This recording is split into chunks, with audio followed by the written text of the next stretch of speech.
Monocle on Design on Monocle Radio is brought to you in association with Sixpenny.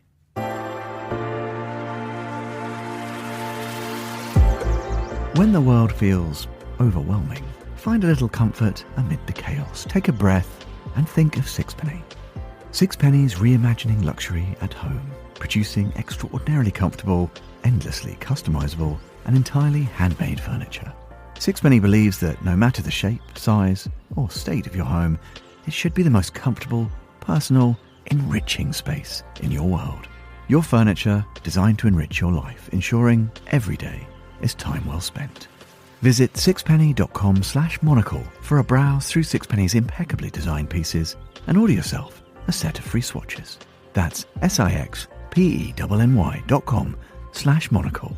Sixpenny, reimagining luxury at home. The most exciting pathway for designers looking to explore new forms? The development of new materials. Despite a global design and build ecosystem, this doesn't mean materiality should lose touch with a sense of place or the sustainability that goes along with it. Now is the time to turn back to local materials and local design vernaculars too. The long overlooked is set to become the new way forward. This is Monocle on Design.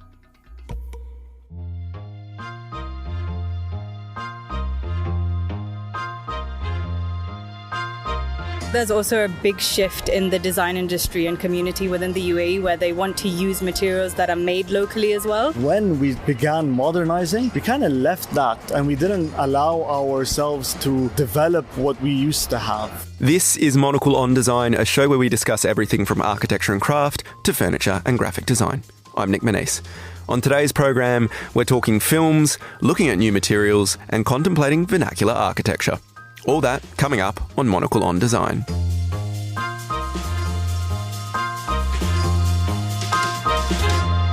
Hello. No, this is good. This is our first. I love taking. I mean, I know listeners know, but it's just a little peek behind the curtain. I mean, last week's episode recorded before the new year, and yet we were pretending that the new year had already happened. So it's a little bit of radio magic. But now we're like back. There was a little bit of a preview of what your New Year's was going to look like. You're in Florence. What did you do? Did it live up to expectations? No, it was lovely. It was very chic. I spent a lot of time sort of, going around art galleries, but I have to confess it was maybe a little bit too exhausting and it wasn't as much of a restorative break. Well, you were essentially playing tour guide. I think I could be a tour guide for the city of Florence at this point because my boyfriend's family came along and then I had to show them around the city and everything. It was quite cold. And then you had an amazing story in The Escapers. We're just going to do a little bit of cross-promo here. The Escapers, which is Monocle's travel publication. You had a story on Florence as well. This is like, you love Italy. I know, I'm there way too often. I was counting, and in 2025, I went to Italy 14 times, I think. That's 6 times to Florence. That's a lot of Italy. Yeah. How about you? How was your break? As discussed, Chicago, Minneapolis. But I think Chicago, maybe I'm like saying something that's really obvious, but I feel like people are sleeping on Chicago. Like everyone's obviously going New York, LA, I mean, we did Miami, but it is one of the best cities in the United States. I know that is super, super obvious, but it just had an amazing reminder of that. I mean, it's like the architecture's outstanding. The thing I always do is a river cruise. So the Chicago River, it cuts through the heart of the city and you can just see all this amazing work by just an incredible lineup of architects. You've got buildings by Louis Sullivan, Daniel Burnham, Jeannie Gang, Mies van der Rohe, obviously, like he seems to be everywhere. And you can also see how they all kind of influence each other. Like Mies taught the architecture school in Chicago, and as you're kind of going along, they're like, and this is one of his disciples, and this is one of his disciples. So you kind of see, it's like you see this amazing kind of family of designers that exists in Chicago. That's always the highlight for me. But this was the first time I've done it in winter. It was minus 10 Celsius. I did manage to tough it out on the top of this boat for about an hour, just sitting through. It's amazing how beauty can make you push through a pain barrier. Could you not have done it from inside looking out through glass? No, because you're on the lower deck, which means you kind of don't get to see the height and the majesty of these buildings. But I mean, that was my highlight. The other thing, I think we both did a little bit of this, but like watching a lot of movies. A lot of movies. I mean, we both saw Marty Supreme. So good. I was saying, I came out of the theatre and I was just like, that was a 5-star film. no notes. My only note, it's like a tiny little thing, but it's set in the 1950s and they use a lot of 1980s music. It felt a little bit like anachronistic. I don't know. That music was all about energy it was going to bring. Maybe there was... But then I'd rather they just do like their own soundtrack like they did for Uncut Gems. They ended the movie on Everybody Wants to Rule the World. And I thought that was kind of strange. I don't know. But otherwise, in terms of like the design, the way it's filmed, the cinematography, the script, the everything, I thought was incredible. I mean, let's talk a little bit about that design. And I do agree. And I think Marty Supreme is perhaps my spirit animal. Just like... Oh, your patron saint. My patron saint. The hustle of the guy and like just the self-belief is phenomenal. When he really shouldn't have any is phenomenal. Let's talk a little bit about the design though. I didn't realise this. It's super obvious once you point it out, but they had to construct tenement buildings as sets. 1950s tenement buildings. Yeah, I read an interview that Josh Safdie did with Danny Lee from the FT, and they mentioned that they had budget to construct tenements because, I don't know, maybe it's a bit of a spoiler alert, but at one point a bath goes through the ceilings. Obviously, they had to build all of that. But I just felt total immersion when I was watching that movie. And I think design played a massive role in that. Even a world that I'm not acquainted with at all, which is table tennis and table tennis championships. I love the way that they sort of constructed that aesthetic and the graphic design as well. When, you know, you'd like cut from scene to scene and they would put semi-finals on the thing. It was so good. The other thing I really loved was this idea. There's just a few spoilers in here. I don't think anything major, but like Marty has his own table tennis ball made for himself, painted orange, the way, just a beautiful little bit of type on the front of it. It's that kind of world building that I think also makes for a phenomenal movie because immediately when I see that, I mean, we've talked about it, you and I, maybe a vice is materialism, being a little bit materialistic, but I see those table tennis balls. I don't play table tennis, but immediately I was like, I want that. I want them. Yeah. I like objects. I like things. I like, you know, and I pictured it, you know, maybe a nice a box of them just kind of like open on my bookshelf. Gathering dust, absolutely. Okay. No, I'll run a duster over the top of it. I think it's that sort of world building that was so magnificent. The other one I saw was sentimental value, which I talked to you a little bit about. There's a scene in this which I absolutely loved. A beautiful character home, and they show the process of turning it into a greige millennial space that you might find on a real estate website. It was like the most magnificent thing, like all the crown moldings being stripped out, the original kitchen from the 1950s being ripped out, not just putting in new appliances, but the whole thing demolished and marble countertops going in. Just the way you could kind of see, it was actually a beautiful kind of commentary on what I think we have a tendency to do to amazing character buildings and just how easy it was for them to, one, firstly build this amazing, unique world, but then two, so quickly just reduce it to something that you've seen a million times online. And in the movie, is that perceived as a good thing or a bad? Is it a point of discussion? It's a criticism for sure, which I did quite like. And I think probably because it's like preacher, choir, that sort of thing. The other one I did drop into, and this is going to be the nice little natural segue to our first interview, but I saw an exhibition at the Barbican called Dirty Looks. It's looking at fashion and I guess the dirty side of fashion, and not in terms of like waste and pollution. You've written down on the docket, ruined romantic evening gowns. That was what was being showcased. It was like evening gowns that were ruined by, you know, leaving them in a bog and just letting them decay. There were faux stained jeans, mud splash dresses, like all these kind of like upcycled outfits. And whilst I think the commentary around this was like, we actually need to think about the impact that fashion has on the environment, which is completely valid. Here for that, obviously. They're creating these things that, whilst the messaging behind them is good, whilst the materiality behind them might be good, the end product still wasn't beautiful. And I think that's often the kind of like missing link in any sort of discussion around sustainability. It's like, if it's not nice to look at or something that I want to hang on to, then I'm probably not going to use it or I'm going to throw it away, which also just kind of adds to this waste equation. That was my kind of thing for it. And it's something that I've noticed a lot in the design world in recent years. So like there was a real phase where mycelium was super popular, like the idea of mushroom leather and kind of mushroomy, different kind of mushroom acoustic wall panels, or, you know, mushroom that could be shaped into more sculptural objects. But there was a real phase about 5 or 6 years ago where everything was kind of made to look organic, like it had just come out of the earth. And it's like, I kind of don't want a light fixture that looks like a decaying leaf, even if it is made of mycelium. Do you get where I'm coming from? I know what you mean. The aesthetic needed to be rejigged. I think we are coming to a point where that is happening. Yeah, I actually think it's funny because sustainability obviously still a big issue, but it's not as much of a topic of conversation. Would you agree? 100%. I think it just sort of is something that becomes embedded. And maybe this is the last point on this before we kind of jump to the interview, but maybe we actually did need this phase of like light fixtures that look like decaying leaves to at least make you think or become aware of the fact that mycelium was a material. Maybe there is actually a good thing, and this beauty is obviously subjective, but this kind of like ugly phase of like super organic, super earthy designs.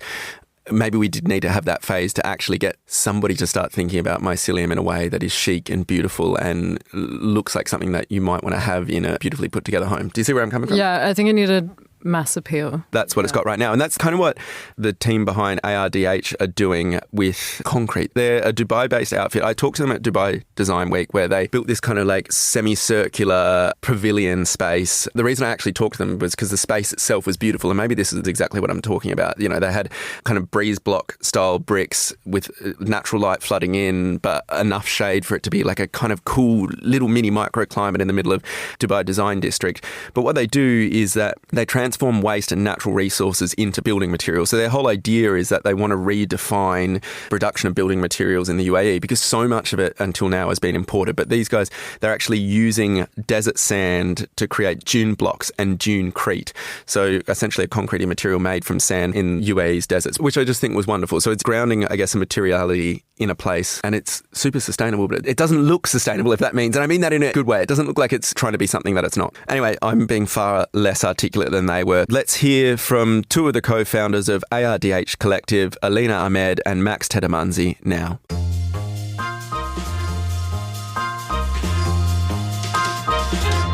So we became friends and we decided to do our thesis together, and she brought up this question she had back in the day, which was like, why isn't the UAE using their own desert sand in the construction industry, and kind of like resonated with me, and we started doing research on top of that question. So actually focusing on concrete, like why isn't desert sand used in, let's say, the traditional concrete mix? That's how we started.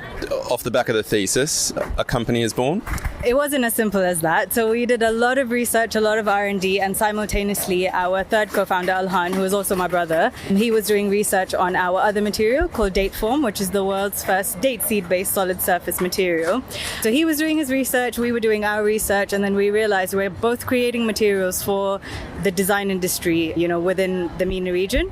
So why don't we come together and sort of create a collective that houses both materials, because we're sort of doing the same work. What's the potential or the hope here? Now that this has just gone into production, people can actually buy it now, the dunecrete blocks. What's the hope? Well, the hope, of course, is for people to use it as much as possible and to see it out there as much as possible. And we are over the past few years, there's a shift in like a mindset, especially like here in the region, to go more towards not only the sustainable side of life, I would say sustainability from a cultural point of view as well, like to cherish local resources and to cherish, local culture. That's the ethos behind our collective as well.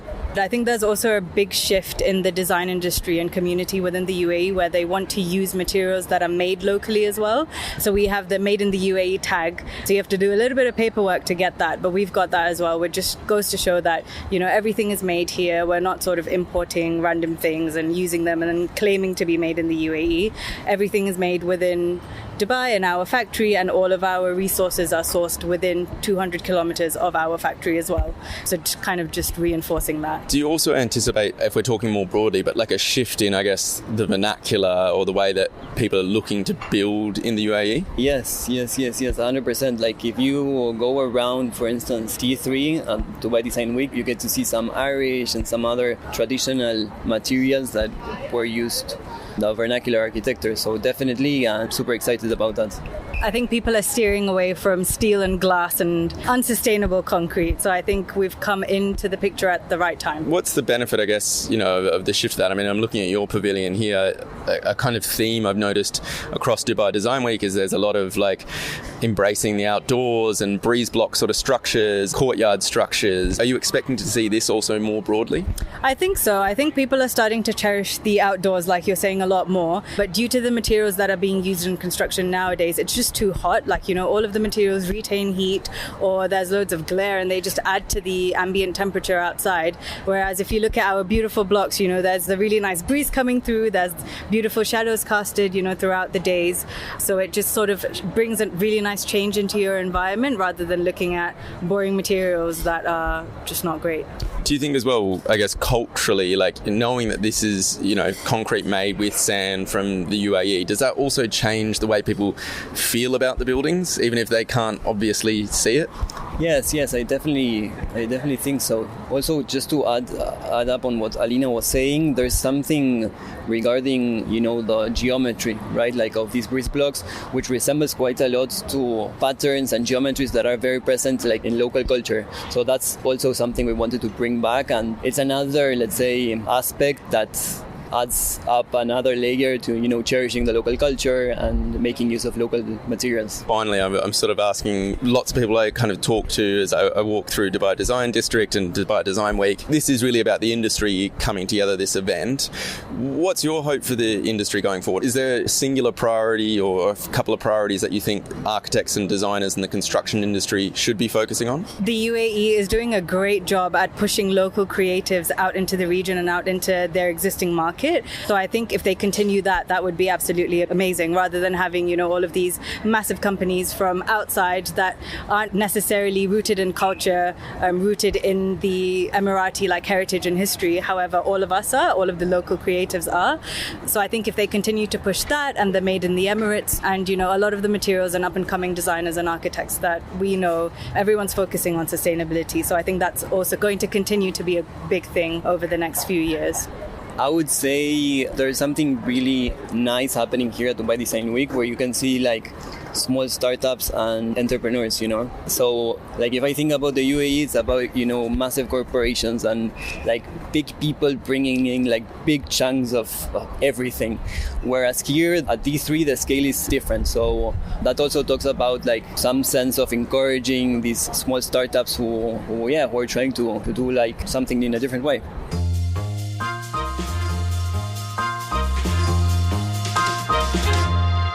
That was Alyina Ahmed and Max Tettamanzi from ARDH Collective.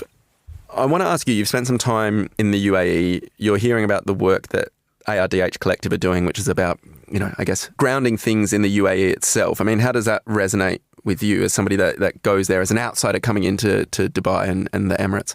It's funny, I went to Dubai Design Week, I think 3 years ago now or something. And what I found really refreshing was how much pride there was in being in the Gulf, or using what's around, especially in Dubai, because there's so much construction going on at all times. It's funny how it's sort of out of that has come more sustainable thinking. It doesn't necessarily make sense, but it does. But I was pleasantly surprised. You hear a lot about Dubai. It's a city that has a lot of mythology around it, I guess you could say. I was watching Dubai Bling on the plane, as I was hang on.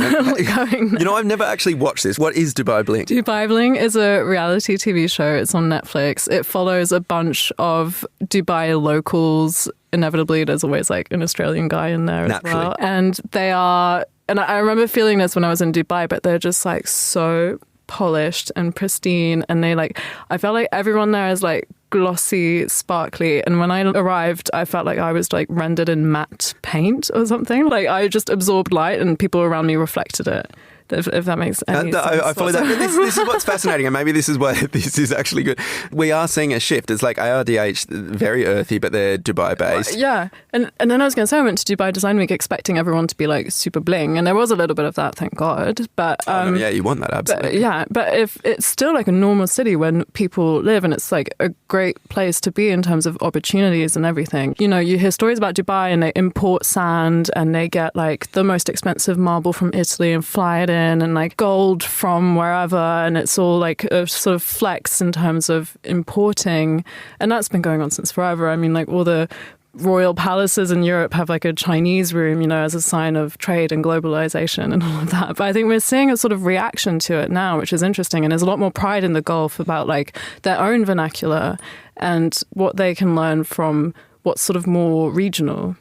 And I also think that's exciting, because I think Look, I'm going to be honest, there's part of me that going to Dubai, I do love seeing the bling. That is amazing. But what is even more exciting is like feeling like you're coming to a better understanding of a place. And I think so much of that can be done through embracing, local materials, local traditions. We can talk a little bit about vernacular architecture. And it's fascinating. That's a real thing that I've seen come to the fore at the likes of Dubai Design Week in recent years. Like Dubai was a little fishing village on the creek. What was the architecture then? How did we cope without air conditioning? It was all about positioning windows correctly. It was about using natural materials that would provide good insulation. And I think there's been a shift back towards that. And as a visitor, but I also imagine as a local, one, as a visitor, there's an excitement in learning a little bit of the story of Dubai when you go to these sorts of places. But two, I think there's something to be said for locals about finding a sense of pride in place. The idea that you don't have to import the world's best architects or the flashiest, shiny materials to your hometown to mean something. You know, the phrase vernacular architecture, which was coined in the 1850s, but it wasn't until 1960s that it sort of came to maybe public prominence would be the expression of it, through an exhibition called Architecture Without Architects at the Museum of Modern Art. Yeah, so I didn't realise that the term vernacular was sort of looked down on at first, and that because it's a word you hear all the time in design journalism or architecture journalism or in any text, that you sort of brought to my attention that it wasn't always the case. Yeah, I think it was this idea that it was, as industrialization picked up pace across the globe, the idea that we wanted to distance ourselves from people that were living in caves, and like it was almost viewed as like, hey, let's leave the past in the past. And it's like a little bit embarrassing to almost look at our traditional ways of building because we didn't have metal and steel and glass and all these magnificent materials and ways of building then that we do now. And actually there's pride in the now. But it did kind of shift through this exhibition curated by Bernard Rudofsky in the 1960s, and there was almost like a growing appreciation for, hey, actually our own indigenous knowledges wherever we are in the world are worth respecting and looking to. Yeah, and it's funny that it's architecture without architects, because I feel like we've just come out of an era of the architect. It's trailing off for sure. Do you think? Yeah. Okay, but it's funny because in Tirana in Albania, they're getting like Norman Foster to do a tower and all this stuff, and I think it's still something that happens a lot in like big, quickly, rapidly developing cities. So I don't know if that's as impressive anymore. I don't know if you'd agree on. Well, I think this is coming back to the thing with Dubai. I mean, for the longest time, it was relying on big name international architects to come in and build, but we're seeing new kind of talent come through and new talent embracing vernacular architecture and traditional ways of building. I mean, it's kind of the perfect segue for this next interview, which is with Omar Darwish of Some Kind of Practice. He runs it with Abdullah Abbas. These are two young architects, very recently graduated, maybe in the last couple of years, and they are already winning commissions like the Urban Commission for Dubai Design Week, where they won a competition to build a temporary pavilion in the heart of Dubai Design District. And their inspiration was the Hoosh, which is an internal Emirati courtyard. And it's funny, you asked me to try and explain it and what makes it significant, but I feel like I'm not going to be able to probably paint the right picture. But Omar Darwish, who I spoke to, certainly can. So let's hear from him now.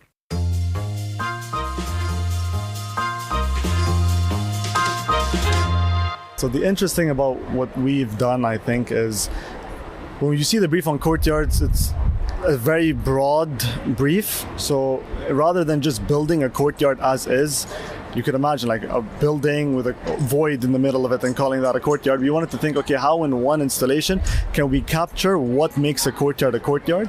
So we look at it historically, we look at it spatially, but we also look at it materially. So if you want to talk about historically, the courtyard has always been a very flexible space.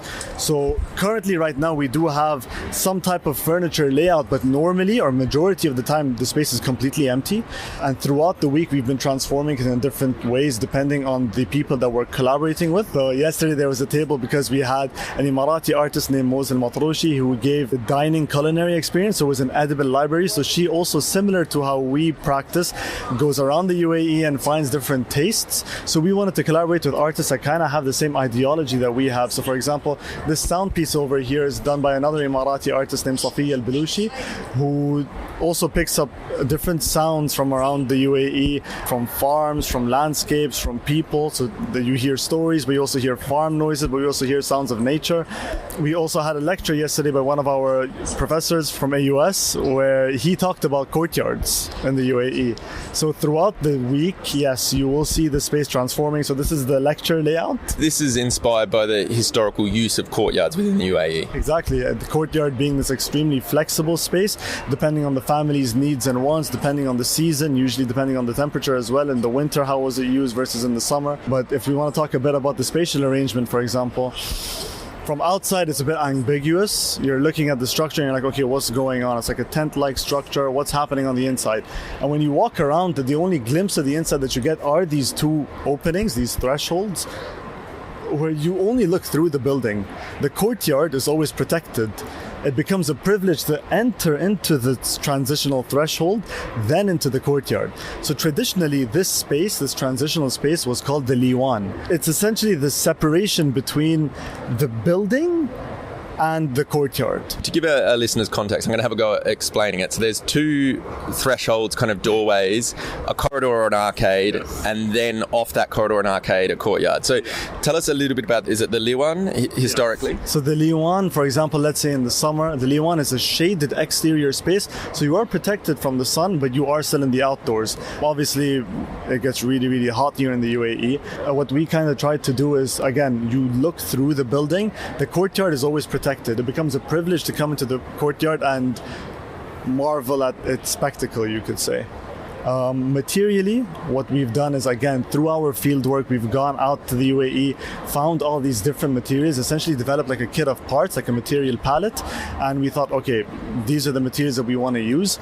So we did extensive research on the 3 different biomes of the UAE. So we talk about the coastal regions, the desert region, but also the mountainous regions. So we collected materials from all these different things. So for example, the concrete blocks that are lining the edge of the structure.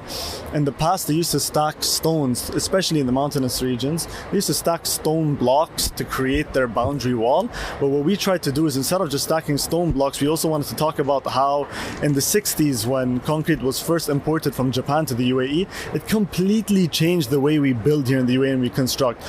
Buildings became much larger in scale, but there also became a homogeneity to a lot of the architecture.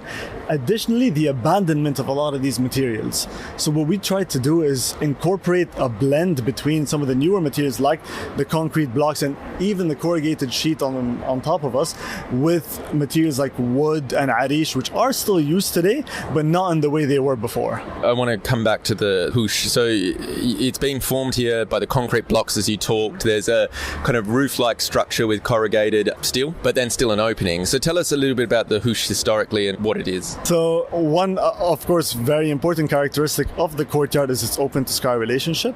So it was a way in which families, because in the past, the way the developments around the UAE, especially here in Dubai, the way they developed was your house was stuck to your neighbor.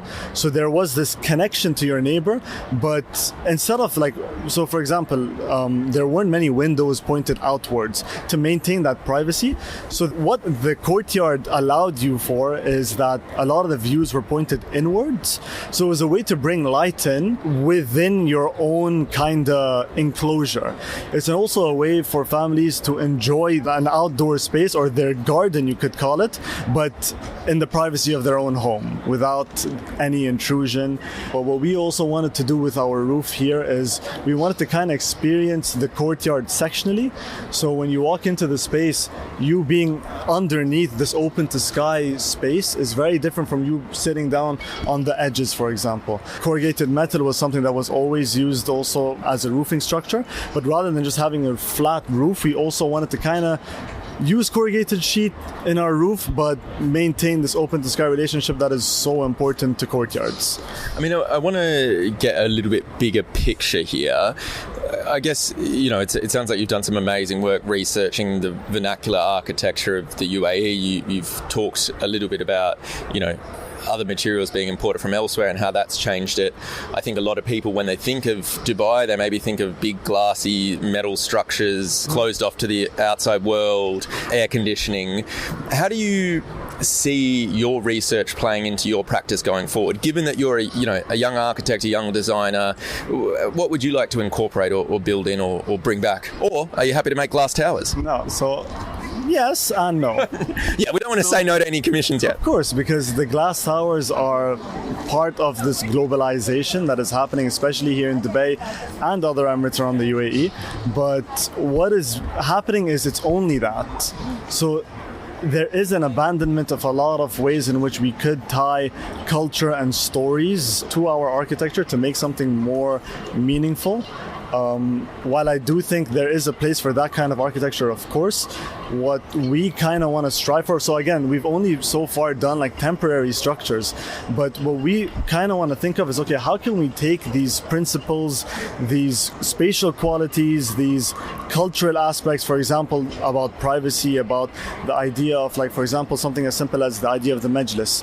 How can we take all of these different concepts and kind of modernize them, but we're also maintaining these narratives and these stories that exist within our history and within our culture? Because what happened is, when we began modernizing, we kind of left that and we didn't allow ourselves to develop what we used to have. So I think what Omar and I are trying to do at Some Kind of Practice is just that, is to tell stories from the region, from the land, about how we used to live through a new lens, essentially.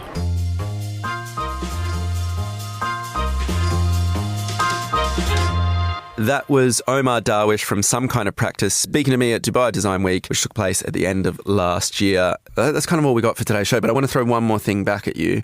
We talked a lot about films at the top. What are you seeing next? Oh, that's such a good question. I'm currently halfway through The Mastermind by Kelly Reichardt and starring Josh O'Connor. I think it's good. I'm enjoying it. It's on Mubi, which is a subscription I continue to pay for, but I feel like it's part of my personality at this point. I can't not own a Mubi subscription. I appreciate that. And then this is actually a really good recommendation because I have a big old man crush on Josh O'Connor. Do you? Really? I watched... maybe a bit weird looking for you. I don't know. There's a certain aura to him. What I watched over Christmas, which was another one of his films, was Wake Up Dead Man, where he plays a Catholic priest and a boxer. I mean, it's ticking two of my favourite boxes.